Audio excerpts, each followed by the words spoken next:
I've seen what education can do, what the investment in education can do. Miracles.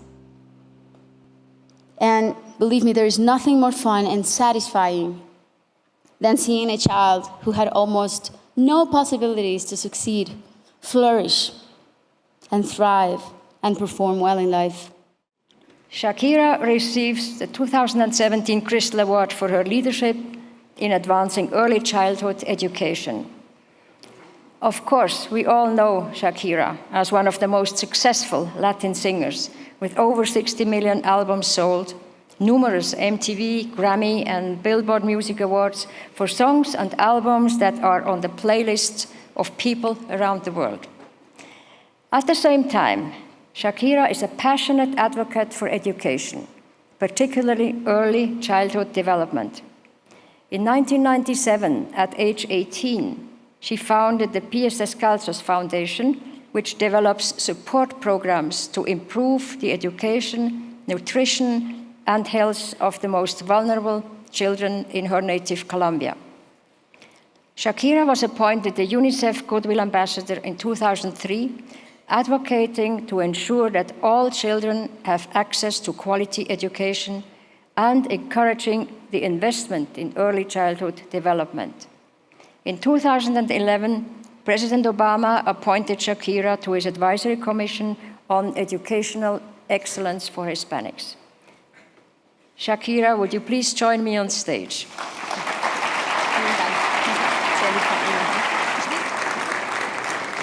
Thank you so much. Thank you for the honor of this award and for the opportunity to speak to you all. Today, we know more than ever about the early years of child development, especially that of the brain. The brain of a child who's nourished and nurtured, read to and played with, protected from factors like stress and conflict, has the best chance of developing its full potential, because it's proven that children who receive proper care, nutrition, and stimulation in the first 5 years do much better in school and in life. Sadly, this is not the case in my country, or in so many other countries in the developing world, where being born into poverty means never breaking out of it. We should be devastated that in 2017, there are still 250 million kids under 5 who are still at risk, who will likely be stunted physically and intellectually. Now, take that in for a second. We're talking about nearly the population of an entire country the size of the US.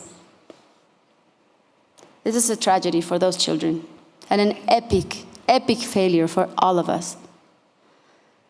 If we don't attend to these kids in time, we're talking about intergenerational cycles of poverty and inequality. And the wider the gap of inequality grows, the harder it becomes to reach across it.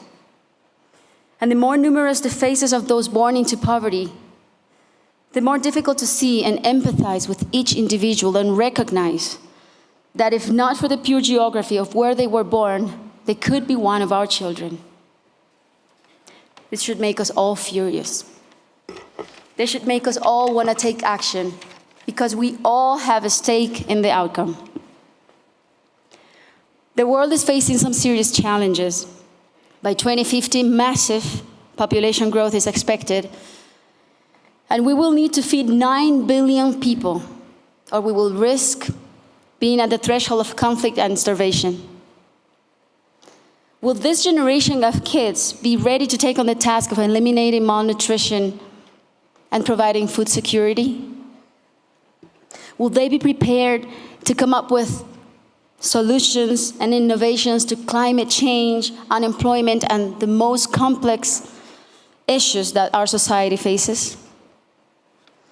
Who will help us manage our resources more efficiently and sustainably going forward from here to the next 20 years? It's your kids. It's Milan and Sasha, my kids. And it's those 250 million kids at risk who need us to tip the scales back in their favor. Today's babies will drive tomorrow's business. Today's babies, with their future productivity, will fuel tomorrow's economies. Their capacity to contribute will shape tomorrow's societies, will solve tomorrow's problems. All of you here today have a critical role to play. So what can you do? Let's face it, in this room there are some of the most powerful people in the world, and definitely I'm convinced that you know what it means to be ahead of the curve, and you can be tremendously influential. We need to apply the brains and strategies of business and the assets and the human resources and the talents of your companies to do social good and to solve social problems. All of us need to pick up where governments leave off. That's the only way.